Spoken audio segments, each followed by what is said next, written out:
Hello all, welcome to Up The Poshcast, the Poshcast made by the fans for the fans. Grab yourself a drink, put your feet up and listen in. And by the way, there could be some strong language.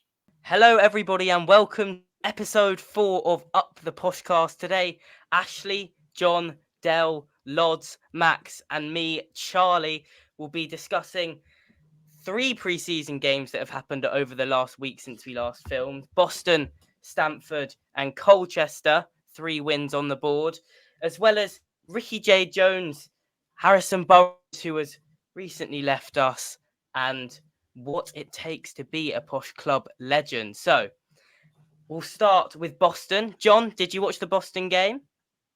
I did watch it. Yeah, I mean, it feels like quite a long time ago now, this Boston game, but it feels like quite a lot's happened this week. There's been a lot of friendlies, a few transfers. But yeah, so we'll go back to it. I think obviously the game was very much divided into 2 halves. The first half was all a bit manic and it felt like a team that didn't really have any familiarity with it. It looked good going forward, and I thought Chris Clark was probably the biggest positive to take from that first half team. I thought he looked really bright. Romany Critchlow was the biggest negative once again. I thought Critchlow was, to be honest, there's only so, I don't ever really want to speak too harshly about players on this sort of platform because you don't want to spread negativity around. But Critchlow, since he came to the club, has been just terrible, to be honest. He has to go down as one of our worst signings in recent times, I think.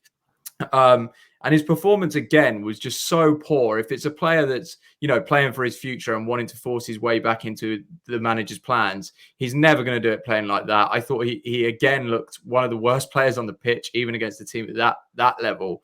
And I think the biggest thing for me with Critchlow is he's obviously not particularly physically imposing, and that's okay if you're great on the ball. But actually, he looks terrible on the ball as well. So he doesn't seem to have any sort of redeeming qualities. And I think that performance is probably, if there was any hope of him restoring his Posh career, which I don't think there was, it's probably put pay to that. In terms of the second half team, I think it looked a lot more stable. The game wasn't as exciting and it sort of petered out. But the second half team in that game was closer to what I think will be our first team come Huddersfield.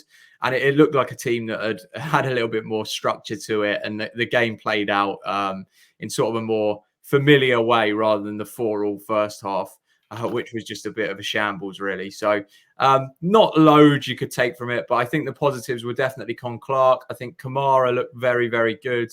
Obviously, maybe potentially not ready for the first team yet. We haven't seen enough of him, but he took both his goals very well and didn't do his chances any harm there. Nevitt again looked pretty assured. And I thought Manny Fernandez, who the jury's still out on, let's face it. I think most of us have some question marks over whether he can start, but he definitely looked solid and assured in that game. So you've got to give credit where it's due. And I thought Manny Fernandez put in a decent performance as well. Yeah, I think I'll probably echo what John said there about Critchlow. I think that he obviously came in from Bradford. Well, no, not from Bradford, but from Huddersfield after a loan at Bradford. And they were all ranting and raving about him, how distraught they were not to have him back again. So the bar was probably set quite high. Obviously, he's dropped out last season. And I think the most concerning thing is that he is probably one of the most experienced players now. I'm sure that he's 25 or 26. Probably second oldest behind Steer, and then I think it's only Ajiboy that's that old. But he's putting in performances that are weaker than Ollie Rose and Jensen Sumnall. I've been impressed by both of those. We'll go on to them, obviously, when we talk about Stanford. But it's concerning to me, like John says, that we've got this experienced head. Yes, he's not played the football, not had the games in the game time like he would have done previously at Bradford, but I just can't see anywhere. I sort of hoped that he would make a step up and be one of those ones that we did a U-turn on. It just doesn't look like it's going to be that. I mean, he's made a comedy of errors, been bullied around by the Boston team, and then it sort of just quickly went downhill when he plays a pass to a Boston player on the spot. I think the only other comment that I'd like to make on Boston is the sort of negativity towards Bilikapic. We've conceded 4 goals, yes, but I genuinely do not think that he was at fault for any of those. I think he's been stitched up by his teammates. One of them was a worldie, one of them was Critchlow's mistake, and the other 2 I don't really remember, but if there were errors, I would have remembered them. So I think that he's getting some grief too much from fans. I think that people are probably expecting a little bit too much of him. But we'll see how the season goes. Just with that, about Bilo, Ash, I'm gonna have to agree with you. I don't think he was actually that bad, if I'm honest. Those 4 goals, I don't think there's much he could have done about any of them. If I'm honest, I would normally sort of criticise him left, right, and centre, and as I would with anybody if they've had a bad game. But it was just one of those things. Yeah, I don't think he could have done much better than that. I think you're both right on Bila Kapic, but I think what you're pointing out encapsulates sort of how difficult his task is if he's ever going to be to sort of make it back at Posh now because of that Wickham game and because of the amount of errors he really made last season. And I actually think there is still some potential in Bila Kapic. He needs to learn how to play out with ball at feet and things like that. But the fan base is there's so many like bad voices in the fan base now that if he does make an error, he's just going to get lynched constantly, and it's really hard to turn that around. So if he does come back in, he's going to have to be so stable because people are just waiting to pounce on him and blame him for anything. And people would have not have watched that game, seen the score was 4-4 when he was in goal and blamed him. Whereas actually, if you took the goals in isolation and Jed Steele was in goal, I don't think people would be saying, oh, they're all Steer's fault. Like you say, I don't think any of them really were Bila Kapic's fault. So he has a really tough task now of sort of breaking through here, despite me still having some hope that he could do it, because I do think there's some good sort of qualities that he has that could make him a decent goalkeeper in future. Yeah, I think the issue sort of that I've got with Bilo is that it feels like he's being stitched up a little bit with who he's got in front of him. I think that if you gave him a chance with potentially Nevitt in front of him, maybe not so much Manny Fernandez where we've been going, but obviously Dornelli's a very good ball player as well. I think that when he's got Critchlow and Rose in front of him, like it's sort of like he's being set up to fail in terms of the passing out from the back. I don't want to recap on last season too much, but I just want to clarify how many goals people thought that Bilo was at fault for at Wickham. I can sort of remember Salford, he made some mistakes in the FA Cup. Obviously, that was 2 goals. Barnsley, people are claiming that he went off injured because he made mistakes, but it was only 2 of the 5 that I think that he made errors for at Wickham. I'm happy to be wrong on that, though. Yeah, what a great day. But anyway, we move on. Not worried about last season now. That's done. Just going back to the Boston game as a whole, I actually got bored of it, if I'm honest. I got bored of it because it just seemed to drag. There was a few moments here and there. And if I'm honest, I didn't really get to watch much of it because I ended up being a babysitter for the majority of the game. Just wouldn't let me go. But what can I say? The youngsters I thought done quite well again. We say about Rose and just the ones we've already been commenting about. It's encouraging to see them. I'm looking forward to Notts County next week. I know we might talk about it later, but just to see what the nucleus of that team's going to be. How are we going to set up? Who's going to be on the bench? Because I do think there's going to be 1 or 2 that will surprise us. It's quite clear to see why some of the old ones are on the transfer list because they're not even impressing during pre-season. Like you go back to last year, for example, if you remember, Fuchs was put on the transfer list. And he actually outshone during the pre-season and the early games and fought his way back into the reckoning. I can't see that happening with any of the current squad that we've got on the transfer list at the moment. Yeah, I think that's a good point. Usually people that are on the transfer list that actually care about staying at the club will absolutely bust a gut in pre-season, but it feels like for the most part, a lot of our squad are just going through the motions of pre-season, which fair enough. I'm not going to moan and say that the effort levels for pre-season are bad. It is what it is. It's about fitness at the end of the day. But if there was any players like Critchlow, Ajiboye to an extent that really wanted to stake a claim during this pre-season period, I would have expected them to be playing their absolute socks off in pre-season. And I agree with you, Del. None of the old guard that are supposedly on the way out done that for me. I just wanted to talk about Ajiboye because I actually disagree with you in the fact that Ajiboye hasn't been busting a gut to stay. I think Ajiboye's performances have been relatively good.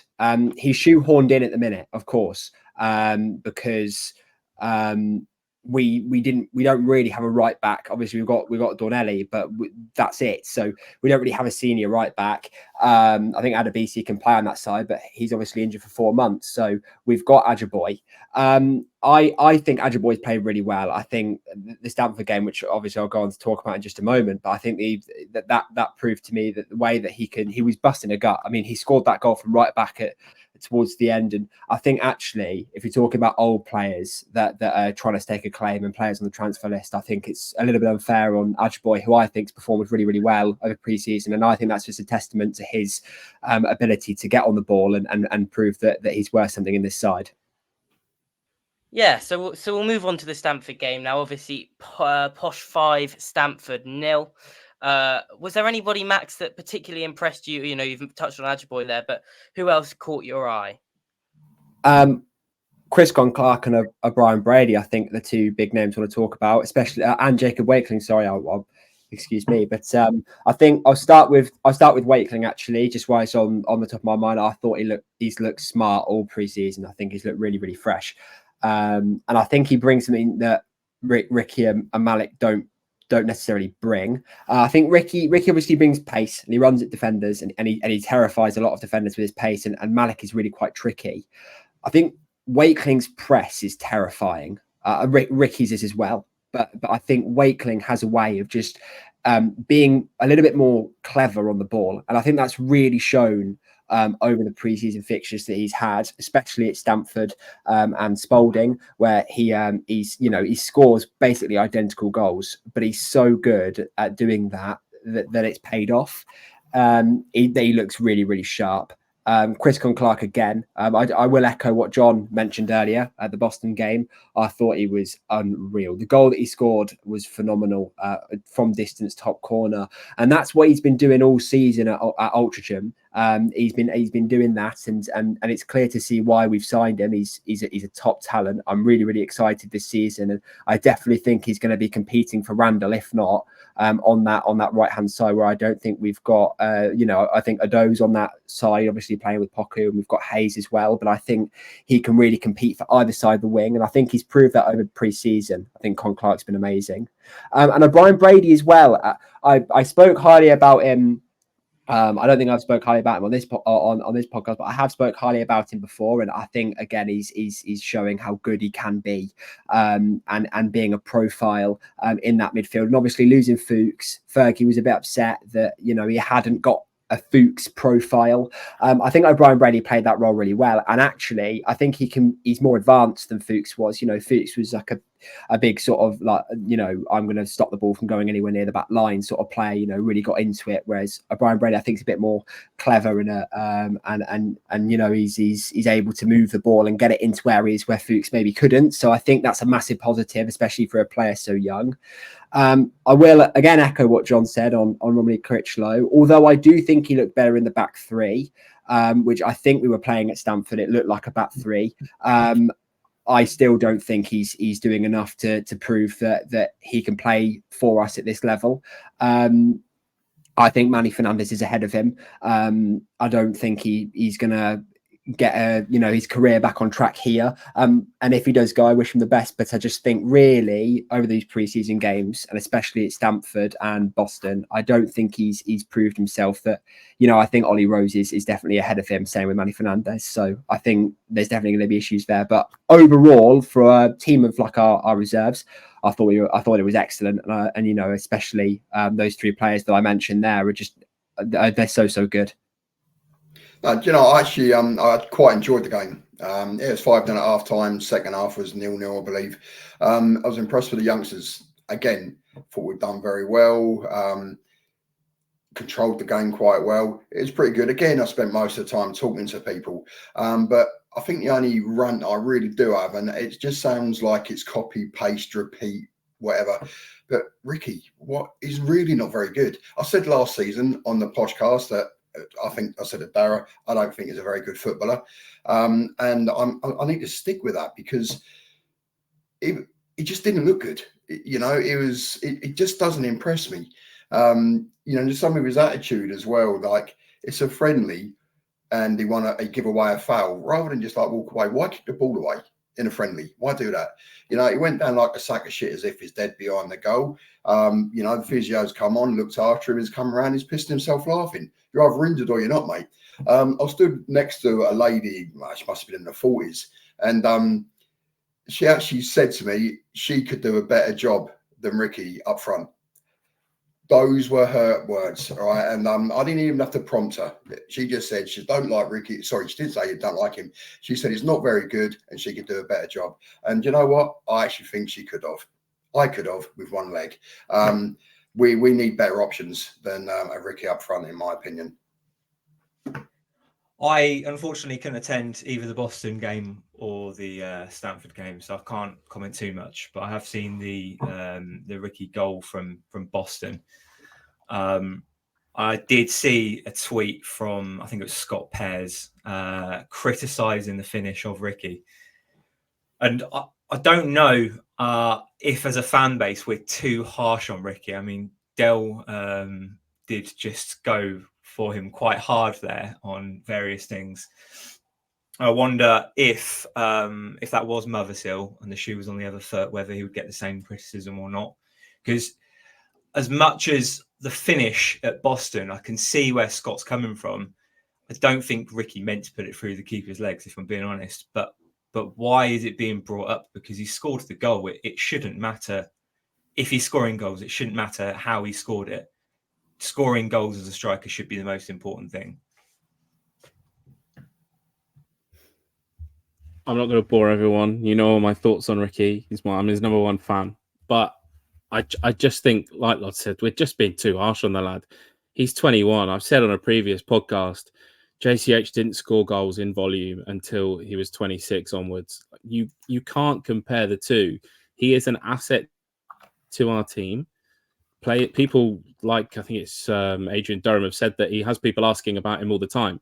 Like we've said before, he has the one thing that petrifies people, that you can't train. You can't make yourself faster. You are as fast as you are, but he can work on his finishing. It was made. Let's call it scruffy. The ball went in the back of the net. If he scores 30 of those this season and they all go in the back of the net, then who cares at the end of the day? The one thing that I wanted to maybe pass comment on in terms of our ratings and our comments on the new players versus the old guard and from last season is that maybe we've probably all been a little bit harsh on the players from last season, in that we're probably expecting a little bit too much from them. And obviously it is only pre-season. They're not hitting those in league levels. But I have been impressed by the new guys, by the young guys, but I think that maybe we've been a little bit harsh on the ones from last season. Just want to come back to you, Ash, about Ricky. So how many years has Ricky been with us now? How many years ago was it when he started his first game for us in the first team? 4? You tell me. It was in the Steve Evans era, wasn't it? Around then, he came through. He was a winger. Sorry, we have the same conversation, not me and you, but generally about Ricky every year. Is an asset. People ask about him. Is an asset. People ask about him. This is going to be his year. He done okay last year. Was he spectacular? No, and everybody knows that Peterborough we're a selling club. You know, we get youngsters through, we progress them, and then they move on. Why is Ricky still here if he's that good? You could say the same thing about Ronnie Edwards. Ronnie Edwards got to the last year of his contract before we got sold on, but we all know how fantastic he is. The issue with Ricky is that we know he should have been on a loan 2 years ago. It didn't happen. It hasn't happened. And now maybe last year, although it was for Peterborough, last year is viewed as his loan. He learnt his trade. He's got however many, let's say 40 games, 50 games under his belt. We know that he's got over his injury issues, touch wood, that he was having before. He's not getting 5 minutes on the pitch anymore, is he? He's getting half an hour minimum as a substitute. Like he has to learn. And as I've said before, the only way to learn is through game time. And yes, I think we've missed the loan chance for him now. He's part of the first team at the end of the day. We're not sending him out. But I still think that there's chance for that to grow and to develop. And it may be another 2-3 years down the line. But at some point, he's going to start finding the back of the net. I'm confident of that. Okay, I'll give you that. But what I will agree with is his glass ankles seem to have stopped being glass ankles. So his injury is pretty good. He was always injured, wasn't he? So now it's encouraging that he's not getting injured. For me personally, the jury's still out again. I think, if I'm honest, I think this will be his last year if he doesn't really sort of improve from where he should do. I hope he does. I want to see a Peterborough boy do well, but I'm not convinced. So I don't want to be too critical of him, but I just see what I say. I think if we lose him, he goes down. Let's say he drops down to a lower level League One team or a League Two team. He becomes one that gets away, and then they end up selling him for millions of pounds. That's my only comment on it, is that at some point he's going to explode, and if that means that we have to give him another 3 years on his contract, let's give him that, knowing that he's the local, and knowing that it's 100% profit, isn't it? If we sell him, if we lose him on a free, then it's a different story. Okay, so wrap that up, Ricky. If you're listening, improve. Give me something to talk about, okay, and make me eat my words. All right, that is your task for this season, mate. Fuck everybody else. Listen to me. Improve. I'll eat my words. All right. Good luck. Just to sort of like finish up on Ricky, I do think we're too harsh on him as a fan base, but I do think, just to go back to Lods' point, I think as a fan base we do like to say what we see, and I do think if the shoe was on the other foot, I think Malik would get similar criticism, maybe not as much as Ricky, because I think Ricky has been here longer. I think that's the main thing. However, what I will say about Ricky is he does have an attribute that we can't replace, and that is his pace. That you're not going to find someone as quick as he is, and I think if we utilize him more, because I think Malik's going to be our main man this season, if we utilize him more as that sort of substitute that's going to run at a back line, I think he's going to score a lot of goals as a substitute. I think he's going to be a real big difference maker. Max, I can't agree with you at all. I think that Malik misses the chances that Ricky misses, and people are just like, "Oh, don't worry, it will come good," because Malik's only 9 months down the line, isn't he? Like, people are bored, let's say, of Ricky. I completely disagree. I think that they are harsh on him beyond his means because he's not had that chance to explode. If he goes away in 5 years, we end up buying him back. That's the way that I see it. I don't think we have a chance to buy him back, Ash, if he goes away, because I think he will outgrow us. I think what people do a lot, and they make this mistake a lot, is focus on what Ricky can't do rather than what Ricky can do. And what he can do is really good. Dale, you've spoken here before, and you said about how you value hard work over ability. You like watching players that work hard. You can't question Ricky's work rate because he presses like an absolute maniac, which is becoming more and more important in the modern day game. He's also absolutely rapid. He's growing physically. And I think if Posh went and bought a striker with 10 goals at the age of 21 in League One, we'd all go, yeah, all right, that's a decent signing. That sounds like a Posh signing. Does anyone disagree there? If you hadn't watched Ricky play and you looked at his goal record and he was 21 and he'd scored 10 goals in League One, that's probably the sort of player Posh would look for to buy. Because as a fan base, we're really harsh on him, and we've seen him since he was 17. And we know his flaws, and he does have flaws. He needs to improve his finishing, and he's not the most pretty footballer to watch. You talk about Mothersill and the comparison. Mothersill looks more technically assured than Ricky, so I think he gets away with things that Ricky doesn't, because Ricky can look a little bit clumsy. But Ricky has things that Malik can't do. For instance, he's much more physical. He engages defenders a lot better than Malik does. So they're both going to compete for the spot. I think there's question marks over them both, and I think it's only fair to say that there is still question marks over them both. And Ricky's finishing does need to improve, but he's 21, and that's what everyone forgets. And I think people just need to look aside from his weaknesses for a little bit and focus on his strengths, and you'll see why Posh value him and why Posh are putting so much time and investment into making him. Because if he does refine those weaknesses, he's going to be one hell of a player. Yeah, I mean, I think that's all fair comment. Ricky is homegrown, and I think we all love a homegrown player. And I don't think anybody is by any means saying that they want Ricky to fail at all. But I just think that the difference of opinion is strong. And I do think Mothersill is better.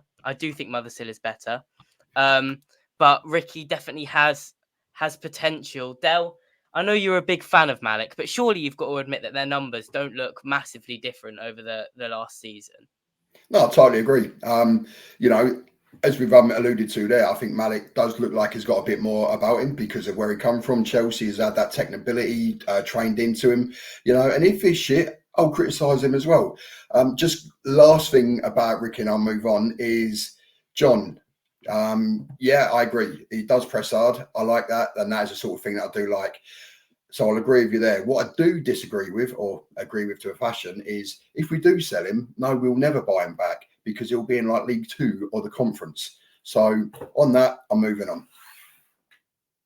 Okay, we'll move on then. So obviously Stanford was Friday night. Then on Saturday, we were meant to all be going on a trip to Colchester, but the Colchester pitch apparently gave in a few days before the game. So there was a game between Posh and Colchester at Posh's training ground. Posh apparently won, but you know, we haven't seen much of it, and the camera footage was interesting, to say the least. So we'll ignore that game for now, and we'll talk about what the really big news was on Saturday, and that was that Harrison Burrows, last season's captain, and for me, I think the first Posh legend I've seen is my time supporting the club, parted. I was gutted, but yeah, I think a real legend, and I'm sad to see him go, and I think he's one of our own, and he definitely has that status for me, and I'll be disappointed not to see him in blue. I will agree that I'll be disappointed not to see him in blue next season, but the legend word is being thrown around for one good season, maybe 1.5 if you include the championship season for him, is one of the wildest things I think that I've ever seen. I don't want to go too much on it and bash him, because he did have a fantastic season. He was our captain. He is a local lad. All of those things that you want for your football team, but legend being thrown around for somebody that put in one good season is way off it, I'm afraid. I mean, it's not one season, I don't think. I mean, he's been there since he was 6. He's contributed to, you know, our under 7s teams, our under 8s team, our under 9 teams, our blah blah blah blah blah, all the way up. Scored goals for us in the championship season when he was considerably younger than he was now. You know, scored goals. He was good in 2022 to 23. You know, I think about Barnsley away, the Wednesday first leg, very good performances. And last season was then, you know, he was a very solid player before season, and then last season was the season that he took off. I mean, I guess people that are saying he's not a Posh Club legend, response to them would be how, and if he isn't a Posh Club legend, how is he not? And then what is a Posh Club legend? Because I think someone who's come through the academy, been here for 15 years or however long Burrows has been for, has to fill that mold. So what is a Posh Club legend if not a player like Harrison Burrows? I think that's such a difficult question as a Posh fan, because you've got Dell, who remembers Posh from the 80s. You've got me, Ashley, and John that remembers the 2010s and around that time when we had the initial success with Dara. And then we've got yourself, Charlie, and Max that have only been fans for the last sort of 5 years or so. And I get every football fan wants a legend at their club, but it is a really difficult criteria to sort of nail down for a club like ours when we're a selling club. I think most legends have to have a period of longevity for a start, which none of our players tend to have. I don't remember the last player that was at the club longer than 5 seasons. I know you've said about Burrows being here since he was 6, but not as a professional. You also have to throw in the success that they've got. Burrows didn't have a great deal to do in the promotion season. So it's just whether or not you class the BSM trophy win from last season high up in Peterborough's honours lists, which I personally don't. And then for me, another thing that should make a legend is some sort of sacrifice that the player has done towards the club that has affected their life. So, for example, George Boyd, I class as a legend. We got relegated from the Championship, and Boyd could have easily left us. He was much, much better than League One. And he just had a loan at, I think it was the loan at Hull. I could be wrong there, which didn't work out. And he signed a new contract with us. And looking back, that was such a sacrifice for him, committing to staying for another couple of years. And we got promoted with him again, and we stayed up in the Championship, which is the first time that's happened for 25 years. For me, to make Burrows to be a club legend, I think he would have needed to sign a new deal last summer, and maybe given us another year and a promotion. Fine margins, I know, because we could have gone up last season, we could have gone up this season, but I don't think the BSM win is a big enough honour for him to be a club legend. I think it also is a massive play on perspective and age as a club legend. You know, I think you're seeing really the age demographic of the word legend being used for Harrison Burrows to be, you know, mine and Charlie's age, and people that have been fans on the club for this stint. For me personally, I don't think Harrison Burrows is a club legend. I think he's going to be a player that I remember for the rest of my life, especially with the amazing memories I had, you know, watching my team win at Wembley. It was a, you know, a phenomenal feeling, and really that was all him. He really gave me that memory, which I'll cherish forever. But I think really everybody here is going to have a different criteria for what makes a club legend, and I think Harrison Burrows will fill some people's criteria. You know, the memory of winning the Bristol Street Motors Trophy alone will be a criteria tick for some people. So I can 100% see the argument of why people think he's a club legend, and especially the age obviously comes into it. But not for me. But I just wanted to say that, you know, I think really he's an amazing player in it, and a player that I'll remember for the rest of my life. So I think that the important thing for me is that a singular moment doesn't make somebody a legend. Yes, he scored 2 fantastic goals at Wembley to win us a trophy, but it's not something that makes you a legend. I don't think that he wins the League One Player of the Year if he doesn't score those goals. I think that that's part of the reason that he got that. Yes, he did have a fantastic season, but a moment doesn't make a legend. It's got to be over 2 or 3 years for me, which is part of the reason maybe why we struggle with legends at Posh, because we don't have them here for all that long to make them a legend type thing. You know, if I'm honest, I reckon Peterborough is a bigger legend than fucking Harrison Burrow. Don't get me wrong, he had a half-decent season last year. He's been indifferent, maybe because we didn't know if he was a winger or a defender or a wing back. Because, you know, let's be honest, he was getting a load of criticism for his performances. Yeah, he's been with the club for donkey's years. But no, good luck to the lad.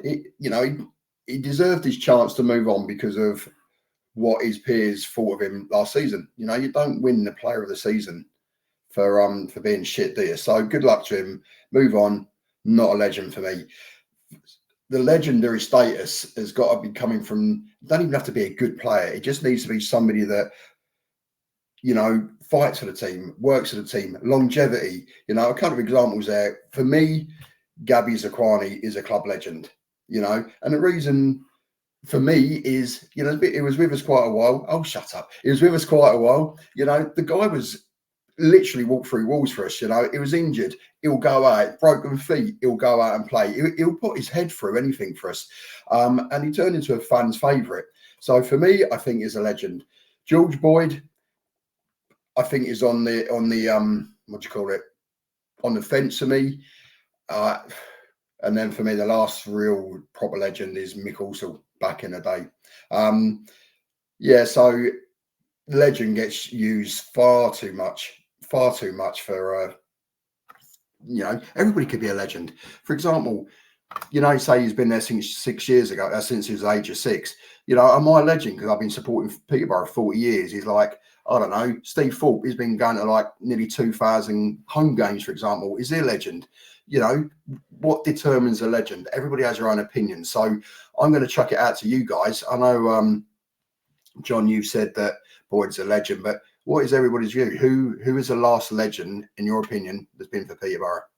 Sorry, Del, I think you've yourself short there. I think you're a legend, Del. If there was a Peterborough United, you know, fan base sort of culture, and they'd go, all right, who are the legends of the fan base? I think, Del, you know, you're very recognisable. You know everyone.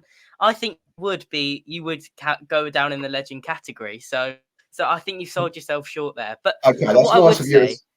Go on. That's nice of you to say that. But, you know, we're not talking about fans. We're talking about players. Okay. Well. Anyway, Oh, one thing I would say is that I think I see no reason why Zakuani would be a legend and, for example, Burrows wouldn't. First of all, I don't know when Burrows has ever not given his all on the pitch. I would love you to name me a time where you think Burrows has been lazy. Because for me, he gets up and down the left-hand side as much as he can every single game. He chips in with goals. He chips in with defensive blocks. He's not scared to make tackles. He's a little bit of like shithouse energy that you want from a player, where he shushes home crowds and he riles up the crowd and, he gets stuck into players. That's a player that I think has legend status. You mentioned like Zakuani. He played for Cobblers, didn't he? I mean, going to one of Posh's biggest rivals, does that not revoke some legend status? Why would we put him, just because he played through an injury, over a player that didn't need to play through an injury because he didn't really get any big ones? And a player that has come through our academy and is probably the biggest example of success of the DMAC era in terms of the academy and in terms of bringing young players through. Well, that's your opinion. That's your opinion. I'm happy for you to have your opinion. I'm going to stick with Zakuani. And also, as I think it was last pod when I said Mick Allsall was my favourite player and all that malarkey, he went to play for Cambridge at the end, or managed Cambridge. We all make mistakes. Gabby had kids to feed. We let him go. He had kids to feed. You can't knock somebody for like feeding their kids, can you? And I think you was I think you're being a bit rude there, Charlie. I can't believe you used the argument you can't knock someone for feeding their kid as a rebuttal to me saying that Harrison Burrows is a Peterborough United legend. I mean, that's that's unbelievable. I'll shut up now about that argument, but wow. Going back to Dell's original question, which was who we think is the last legend at Posh, I do have a question for Charlie. Charlie, you think Burrows is the only club legend in your time supporting the club? What would Jonson Clarke-Harris have needed to have done to reach legendary status in your eyes? Oh, I can't lie. I forgot Jonson Clarke-Harris existed, and that's my fault. I mean, listen, I don't think anyway he's anywhere near got the esteem that the Burrows did, but Jonson Clarke-Harris Jonson Clarke-Harris probably is a club legend. You're right. I mean, that season where he got us promoted, season he scored so many goals for us, top scorer 3 seasons in a row, League One top scorer, two golden boots, in a row. He's a club legend for me. He's him and Burrows are probably the only two, but Burrows is above him in my eyes. No, Jonson Clarke-Harris got 2 golden boots, so 2 very exceptional seasons in League One. He carried the reputation of Peterborough United having a 30 a season goal scoring striker, filling the shoes of Ivan Toney, who is probably the best striker we've had in our entire history.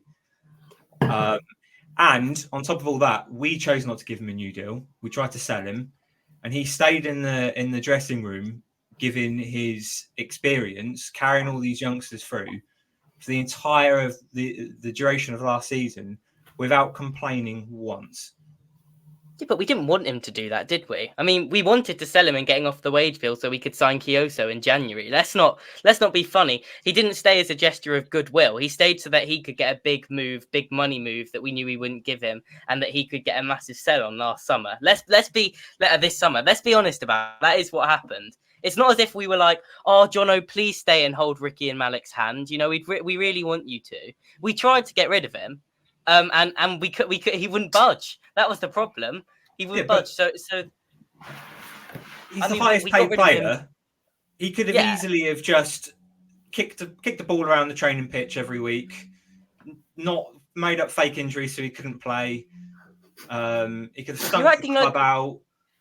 We didn't want him to play. We didn't want him anywhere near the club. Let's be real. We wanted him. Are you telling me the games that Jonson Clarke-Harris came off of the bench for, who would you have brought on if he didn't exist, or if he was rotting away in the reserves, or if he'd left the club?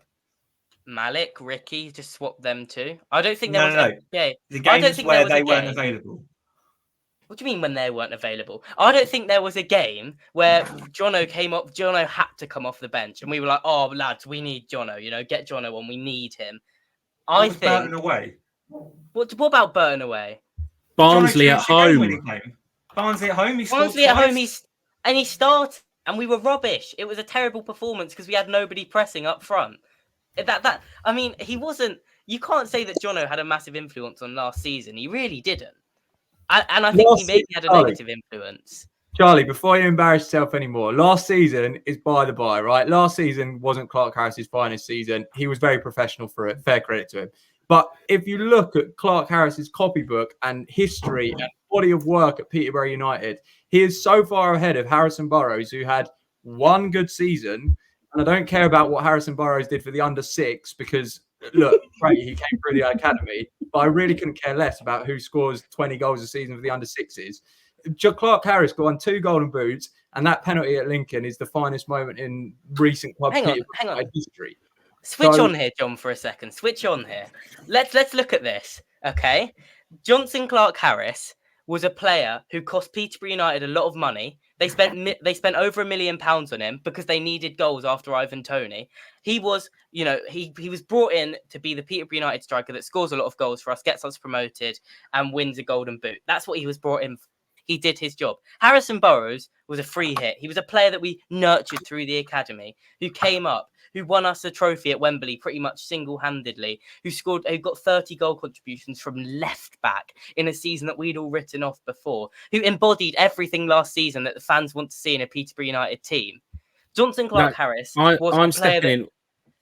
He played left back and we shoehorned him in there and then played a system that meant that he could be as progressive as he was. It wasn't the fact that he was at left back that it meant that he got all of those goal contributions. We played a system that fit around him being that spearhead of our attacks and putting balls into the box and overlapping Mason Clark and being there for Mason Clark to cut back. I'm sorry. Okay, I'm going to jump in now, Charlie, because you've been waffling bollocks. Right, first of all, you jumped in and you said Johnson Clark Harris is a club legend. Is that correct? I did. I said he's smaller than Harrison. No more talking. It was a yes or no question. You then carried on saying, oh, I forgot about Johnson Clark Harris. So how can he be a fucking legend if you can't even remember him? Okay. Listen, Dale, I forget a lot of stuff. I'm still talking. And then, you took a very long pause. No, and then you've gone on slating him, saying he shouldn't have been playing any games last season and he's only here for the money.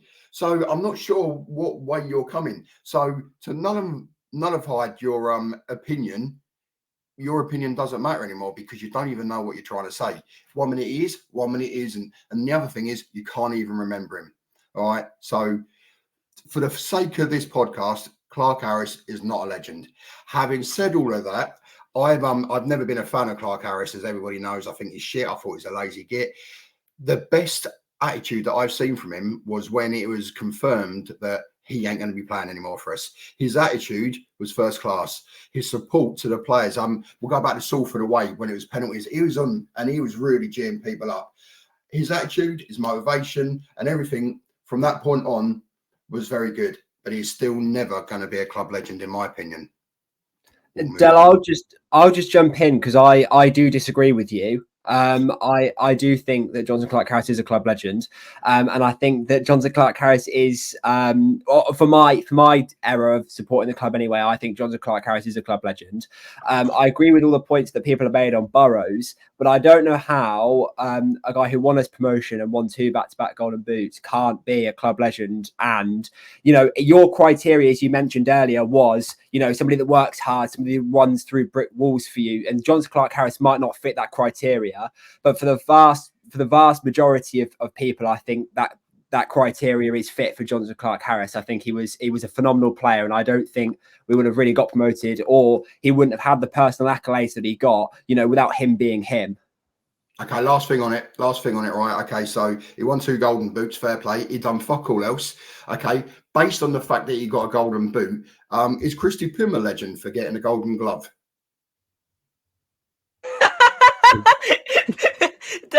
in the dinosaur community, maybe, but I feel there's an element of clutching at straws. I think that's a completely different argument to have. I really do feel that, you know, you say, yeah, he won 2 golden boots, fair enough, but he didn't do anything else. What more do you want him to do? He's a striker. That's literally what, you know, we employ him to do, was score goals, and that's what he did. And you know, and he got us promoted. So I don't know what else he can do as a striker, though. No, he's done all right, but he's not a legend. Anyway, let's move on. So I'm gonna throw something back at you all and say that in the last 20 years, there is only one legend that's been at the club, and it's not a player, it's Fergie. What he does year in, year out, rinse and repeat. Like I said, I tweeted yesterday saying it's what we do. We get rid of players and we bring new in. Fergie is the only legend in my view. There's no players. It's only Ferguson for doing the same thing, whether it's this season, last season, the season before, whether he's been here four or five times. He consistently does it for us. I don't disagree with Ash. Non-playing legends, I actually think we've got a few. I think Barry Fry's a legend. There's an argument to be had whether Dara is a legend or not. He probably needs to leave the club for us to make that decision. I'm more interested in Ashley's comment about us not having a legend in the last 20 years. Ashley, what makes a legend in your eyes? Because surely we've had at least one playing legend. I just maybe I just don't like to get too attached to people because I know that they're going to move on. But maybe that's my problem, and that's my view, is that you get too attached to someone, you feel like you miss them. When somebody leaves, you know my view. When somebody leaves the club, they're gone. That's it. They're not our problem anymore. Similar to what Del said previously. Yes, cool. It's fantastic that they're doing well, but we don't have people here for long enough to make them legends. That's why it's only Fergie for me. I think you can class George Boyd as a legend. I mean, how long was he here? Nearly a decade. I think if you're not classing any players over the last 20 years as legends, you're going to be very hard pushed to class any Posh player ever as a legend, because we've lived through one of the most successful eras of Peterborough United history. I think if you look back to, in my opinion, the legends we have, the last one is Johnson Clark Harris. I think you can look at Boyd, McLean, Mikhail Smith, probably Zaquani, Grant McCann. And I'd say in my time of supporting Posh, those are probably all the legends. I think beneath that, and this is where the lines sort of get merged, is that icon tier, which is where I might put Burrows and the likes of Smodics and Roddy Edwards and people like that didn't, for me, quite break into that legendary category of players that really served the club well, got us 2 promotions, 1 promotion, you know, that were really, really key players over an elongated period of time. And that for me is the difference. But if you're not going to class players in this era as Posh legends, then I don't think you can class players of almost any era as Posh legends. And I'm not sure you'll ever find one, Ashley. I don't disagree with that. Obviously, I'm only 20 years into supporting Posh. But if I really want to say what is a legend to me, or what would we do to honour a legend, it's the statue thing, isn't it? If you had to pick anybody in the last 20 years, are you giving George Boyd a statue outside the front of London Road? It's only Fergie for me that goes in as a statue. We've got Tommy Robson in the pipeline and Chris Turner. It's only those 3 for me. I'm warming towards what Ash has got to say, to be honest. I'm still having Zaquani as a legend because I love the bloke. But yeah, you're probably right. The statue is what makes you legendary. What's his name? Who's our manager? Fergie, right? Is he a legend? I don't know.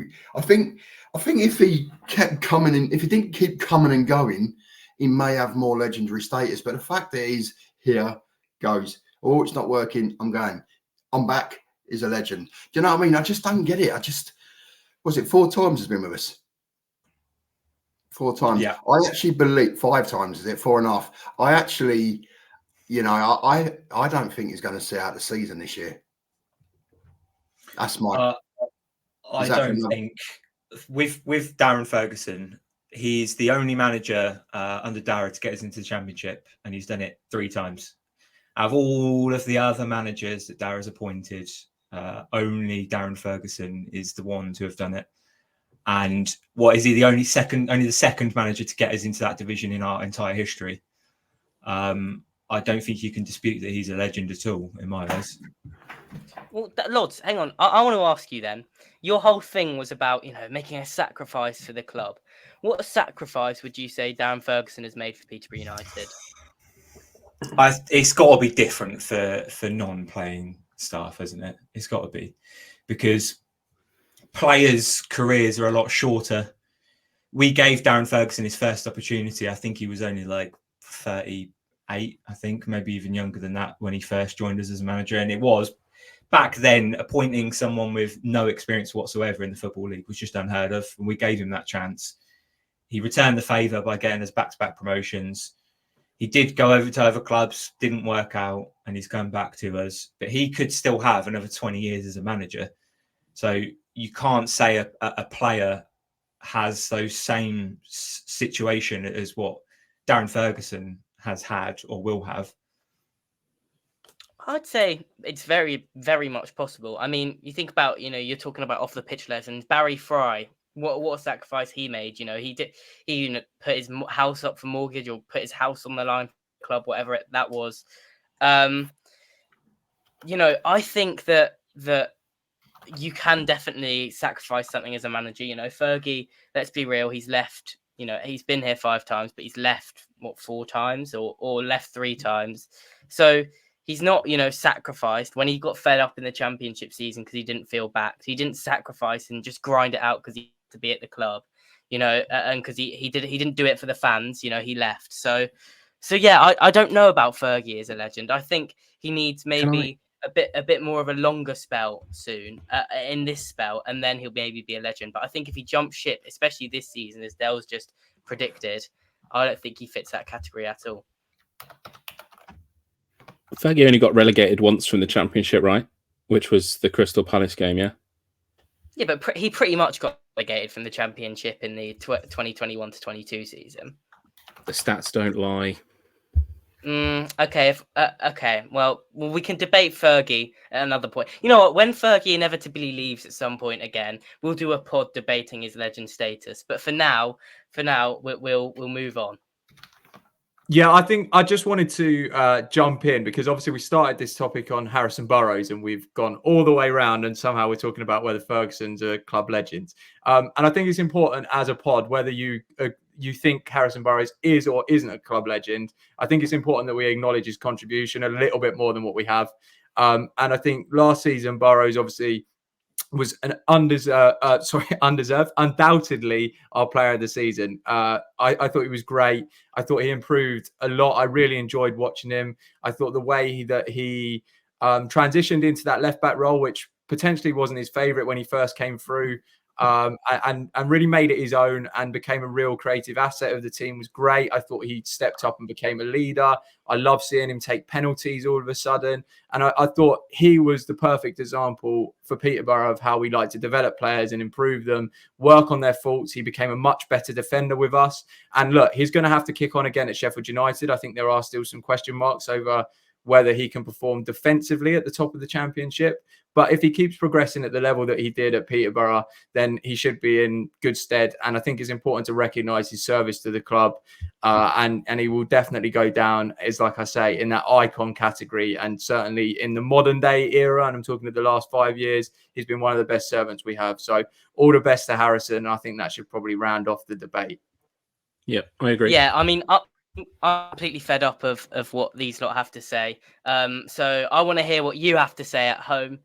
So, hit us up on the socials, Up The Poshcast, Twitter, YouTube comments, anywhere that you can sort of get your opinion across. And let us know, do you think Harrison Burrows is a Posh legend? And if he's not, what do you have to do to qualify for the legend status?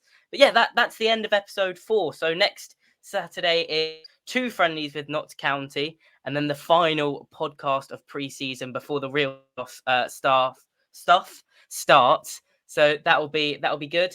And yeah, we'll end it there. So thank you for joining us. Follow us on all of our social media. Subscribe on YouTube. Give us a 5-star review if you're listening on Spotify. And yeah, thank you for listening. And Up The Poshcast. Up The Poshcast. Thank you all for listening. Don't forget to follow us on Twitter at Up The Poshcast. Let us know your feedback. Give us any ideas for topics you would like to discuss or any questions you'd like us to answer. Up the Poshcast. The Posh. Fucking bring back Harry.